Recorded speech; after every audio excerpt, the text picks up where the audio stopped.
Welcome back to another Shadowshaper Duels video. Today's video is going to be a quick one. I just want to go through the cards that Ming is currently selling this week and give a very quick summary of them and my opinion of them. I do want to just explain something which was pointed out to me in the comment section on some of my recent videos where I show what cards Ming is selling. I do believe his shop is different per server. I am on the EMEA server, and I've had several people on the same server as me confirm they see the same, but I have also had many comments from people who are on the American server telling me that they have a different vendor.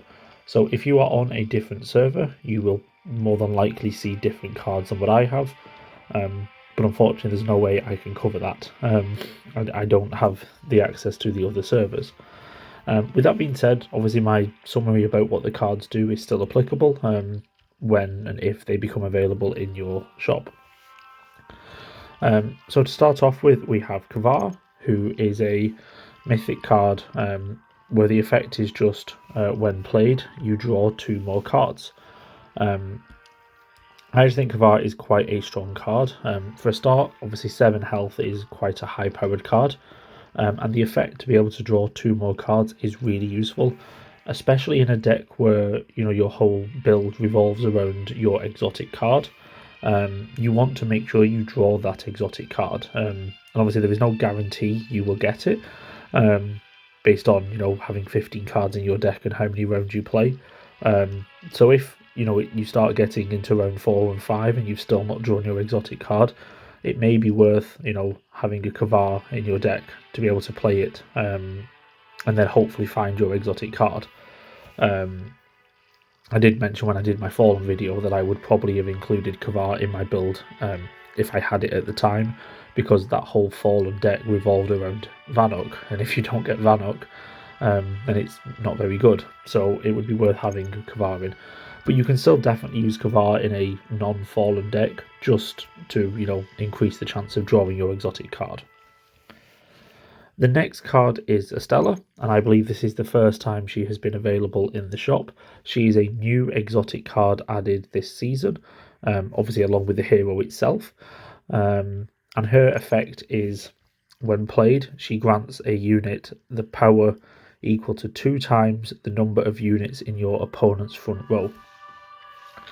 So Estella, in my opinion, is sort of a very similar card to Ikora. In fact, I will have a video coming out in the next few days where I discuss that Estella is potentially a counter or an alternative to Ikora. They both have the same amount of health at 13, so there's no difference there. And then obviously Ikora's power is she attacks a row 4 times 2 damage, and Estella will buff one of your units by 2 times the number of units in a row. So essentially, if your opponent has 4 units in a row, then Estella gives an 8 power bonus. Whereas if you'd used Ikora, she will attack each of those units for 8 damage. So ultimately, it's almost the same effect. It's just one is a buffing effect and the other is an attacking effect. So she is a very strong card. Just something also to mention on Estella, I do believe that if you pick her up, then she will count towards the triumph in the seals for this season. She will count towards the triumph of New Arrival, acquire 1 of Season of Daybreak's new exotic cards, and also this one here, Timely Adaptation, win against other players with new exotic Shadowshaper cards, because she is a new exotic card. Now I actually completed these with a different exotic card. I completed them using the Goliath tank, which you just unlock at a certain level, and I believe all of the Cabal cards were added this season, so therefore it counted. But if you're not high enough rank to unlock the Cabal exotic cards, then Estella is one of the new exotic cards added this season that you could use towards this. So yeah, I would definitely recommend picking Estella up. Next we have the Ogre card, which is one of a few Hive cards that is an attacking card. It's very similar in its behaviour to the Shrieker. When acquiring a buff, it just deals 1 damage to 2 random opposing units. So the idea is you play this Ogre, you then make it inspired, and then on every turn it will attack. And then finally there are 3 Cabal cards. I don't believe any of these are potentially as strong as what the Scorpion Turret was last week. This one just grants +2 power to a line unit, so it's just a buffing card. This one is a column card, and it gains power. And then finally there is the Incinerator, which is just a damage dealing card, but it can only attack the front row. I haven't used any of these yet. I've only just about started experimenting with the Cabal deck, and there are still some cards I'm wanting to unlock before I fully review them.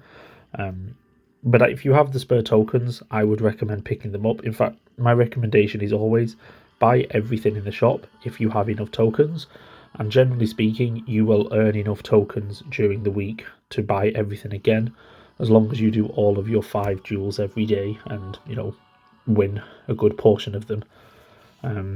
So I've picked up the 3 Cabal cards just to have them, but I don't at this moment really have an opinion on them, having not yet used them.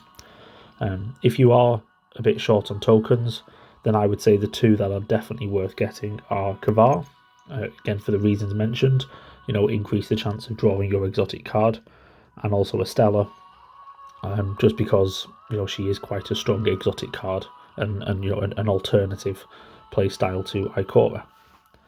So yeah, thank you for watching. I don't have any gameplay to follow this up, but I will say in the next few days I likely have a video coming out covering the Hive cards, and then also as a build I have been using with Estella as an alternative playstyle to Ikora. So they should be out in the next few days. Thank you.